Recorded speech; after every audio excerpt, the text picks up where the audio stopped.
Habari zenu.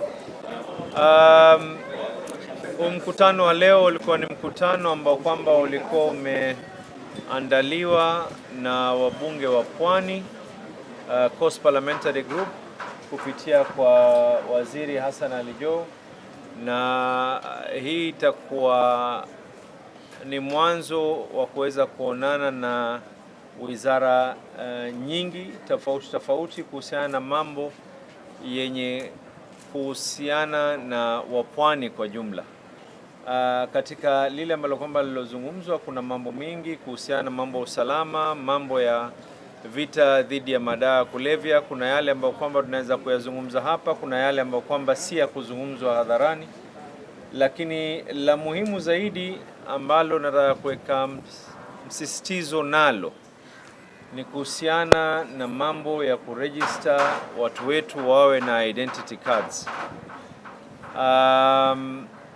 Ni jambo ambalo kwamba najua kuna wengine linawatia tumbo joto ya kwa mwishowe watu wetu watakuwa ni wenye kuhesabika. Kwa muda mrefu sana watu walikuwa wameumia sheria ya upande wa Pwani na upande wa nyingine kama Northeastern na border counties zilikuwa zinaumia kwa sababu ya sheria ambayo kwamba ilikuwa si sawa na wengine.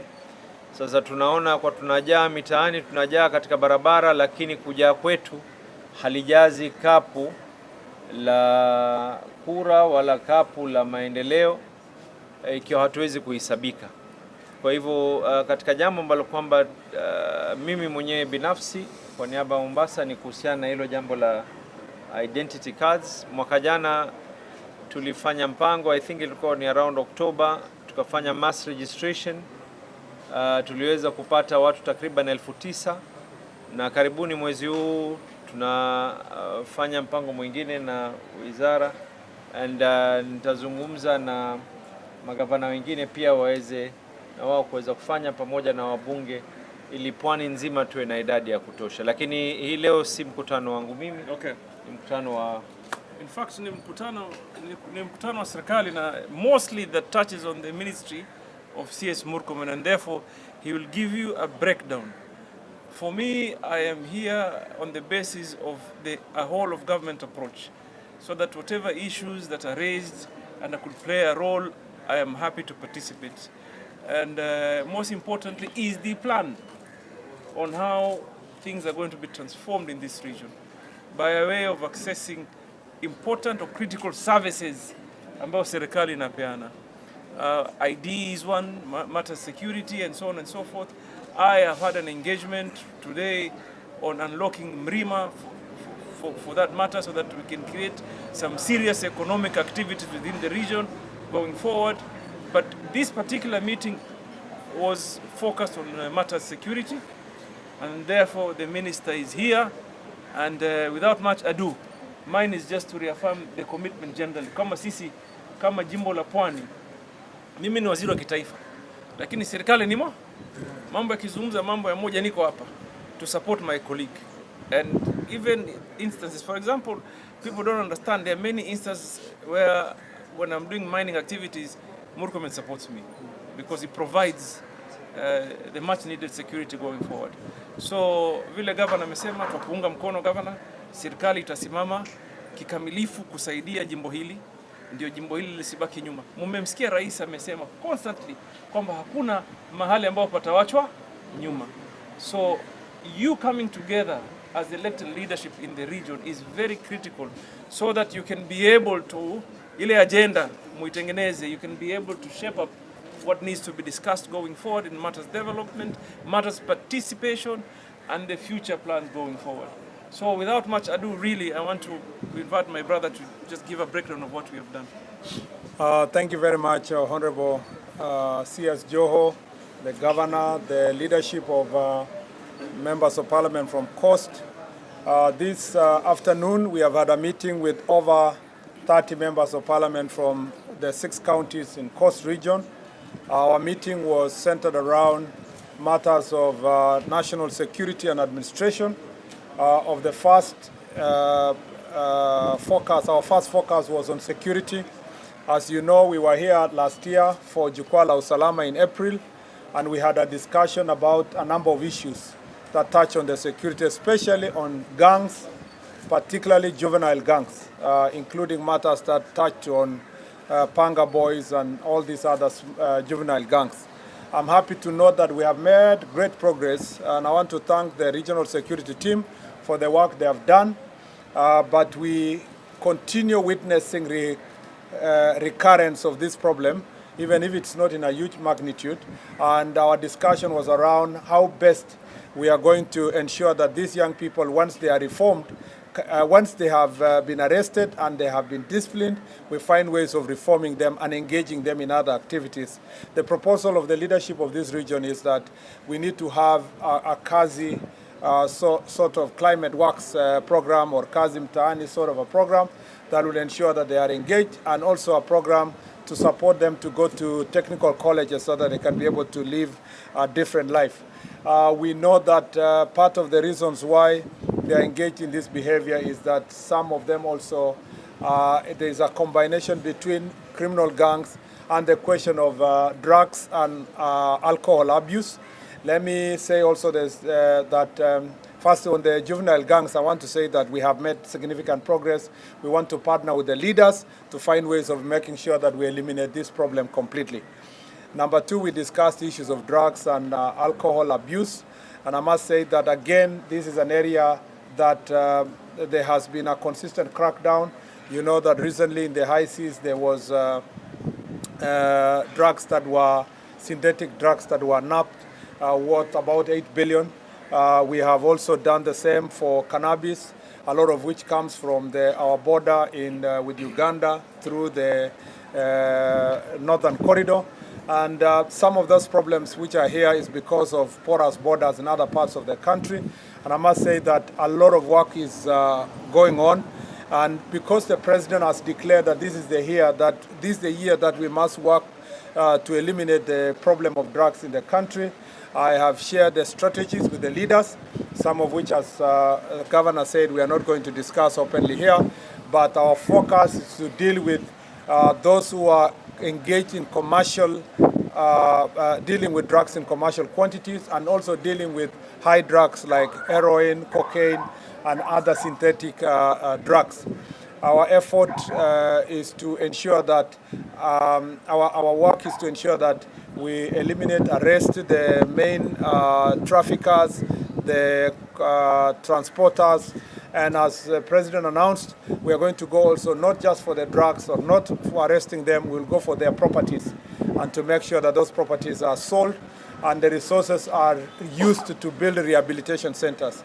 His Excellency the President also asked counties to provide land to ensure that we help them build rehabilitation centers, and the county government of Mombasa and other counties in this region are in the process of delivering that piece of land for His Excellency the President to instruct the relevant agencies to help us construct rehabilitation centers, so that those who are rescued from this scourge are actually taken through rehabilitation to come back to live their lives. The third issue we dealt with was the question of getting services closer to the people. In this subject, there are a number of sub-counties, divisions, and sub-locations that were gazetted that are yet to be operationalized. We've done barely 15 in the old region locations, about 30 sub-locations, less than 10, about 5 divisions, and about also another 3 sub-counties. There are another 2 sub-counties we are going to operationalize immediately, and the rest of the divisions and the sub-locations will be shared based on principle of equity, depending on the kind of budget we get in this financial year, especially in the next supplementary budget, based on the proposals we had already made during Jukwaa la Usalama session. In this quest to get also services closer to the people, we have, as a ministry, we have agreed that all the sub-counties must have offices for civil registration, so that the birth and death certificates can be gotten or can be given to the people closer. There's been a paradox where IDs are closer than the birth certificate, yet the birth certificate involve very young people. So we want to make sure that all the sub-counties will have an office to start with for civil registration. On the part of registration of persons, which is National Registration Bureau, which deals with identity cards, there are nearly 500,000 people in Coast Region who are of adult age and do not have IDs. We have agreed also with these leaders that we will deploy our live capture machines, and these live capture machines are going to be used to facilitate registration. And we have asked the leaders here to work with us, with the national administration, to make sure that those people who require to be registered are registered. It's not about only, voting. People think about registration and ID based on elections only. But remember that these people cannot get affordable housing. There is no proper planning for both county and national government. They cannot get share services. And this is a challenge. It's also a challenge for border counties, where persons married from across the border have not gotten IDs and they're aging, they have become widows, their children cannot inherit. And that issue, we have agreed on a mechanism where the Immigration Office is going to visit Kwale, Taita Taveta, and the other border counties to make sure that those communities that have persons who are yet to be registered and yet married to Kenya, even if they came from other countries, are facilitated to get the necessary documentation and sort out this problem that people are facing. I must say that it's our duty to help the people get accounted for and to get government services, notwithstanding the fact that they come from vast counties like Tana River, among others. We have a process of deploying mobile registration kits, and we are going to work with the leaders and the chiefs to make sure that this is achieved. Other than that, I must say that I have requested the leaders here, we work together to end this issue of gangs and goons. Will require leaders to join hands with the security sector to make sure that we make our region safe. I must admit that, and all of you can agree, that despite the challenges we have, our country is more safer than ever before, and we are working very hard to make sure that it is safety and security is guaranteed for every citizen because they are constitutional right. Other issues including police vehicles that we need, including strength of the police officers. As you know, we did recruitment recently, so the 10,000 police officers recently recruited are now undergoing training, and by September, October, they will all have been deployed to help improve the strength on the ground. In the meantime, we have agreed that we need to do rationalization so that the areas that do not have adequate officers are deployed, and women officers should be, at least there must be a woman officer in every police station to help deal with gender issues and give confidence to women who want to share their frustrations or report cases, particularly when it is gender-based violence, among others. I think this is a summary of what we discussed, Honorable Joe. We have agreed that as leaders we are going to work together. As CS Joe has said, we are working together as a team, and the principle of collective responsibility apply to all of us. It doesn't matter if I was here or not. Any cabinet secretary who would have been here would have had to address also issues that affect the government of Kenya, because we have a responsibility to assist His Excellency the President to make sure that every part of Kenya is covered. Thank you very much. Asante sana. Well, I'll take 3 questions only. So I'll start with you. My name is Tobias Church from KTN. I just wanted to comment on a viral video. The one for Nandi. I've heard you. Okay. Yes. Just need a comment on the alleged abduction by the former member of parliament from Mombasa. And to Sorry. I didn't know that. Maybe you give me more facts. The alleged abduction or case from a former member of parliament from Where? Yes. Okay. Uh-huh. I'm going for some clarification. Who knows anything about that? My question would be perhaps what's your take on the demolition exercise which took place in Nairobi linked to Jambu government? Perhaps Kenyans saw a lot of police there. What can you say about that? Anyway, you guys are in Coast. You should be asking Coast questions. now I'm being asked. No, sorry. I'm being asked. Sorry. Let me say this. I'm being asked questions of Nandi and Kiambu, but I will answer because because also as a cabinet secretary, if I'm here, I am able to address those issues. The issue of police brutality, particularly the video that is that we have seen from Nandi Hills, that is depicting some police officers beating young men who are playing the game of pool, and which is dated, estimated to be 10th of this month, is barbaric, it is unacceptable, it's inhuman, it's unconstitutional, it's illegal. And I must say that that is not what we expect of our police service. The question of police brutality is an issue that we must deal with, and deal with it firmly. I have professed myself in the past that I will defend police officers who find themselves facing prosecution because of doing their work. But it's not our job to defend police officers who commit crime. And what we see from that video, prima facie, is a criminal activity, conglomeration. And I must say that I am sure the IG, you must have seen the IG has issued a statement. We consulted earlier with the IG. The IG has already deployed the internal unit team. The IPOA has also deployed a team to go and carry out investigations.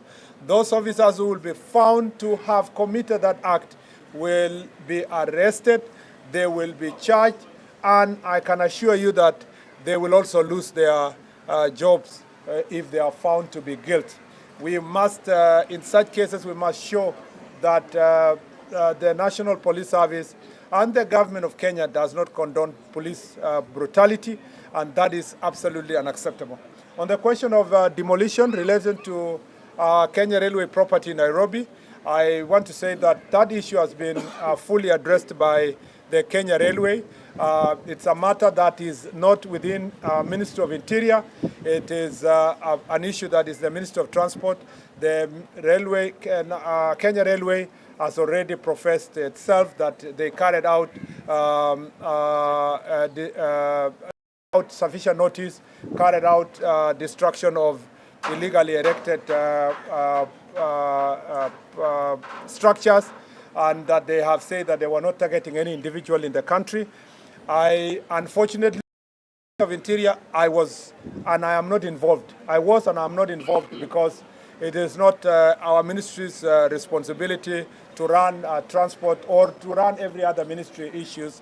The National Police Service, being an independent institution, provides security to all, to citizens and to agencies when they are carrying out their security operations, or when they are seizing their property or protecting their property. So that question will be sufficiently addressed. If there are any gaps, they will be sufficiently addressed by the Ministry of Transport, which is the relevant ministry with the responsibility to address this matter. I think with all that, I feel fully satisfied that my initial brief covered everything that is touching on this region, and I look forward to, again, another engagement like this in the near future. Asanteni sana.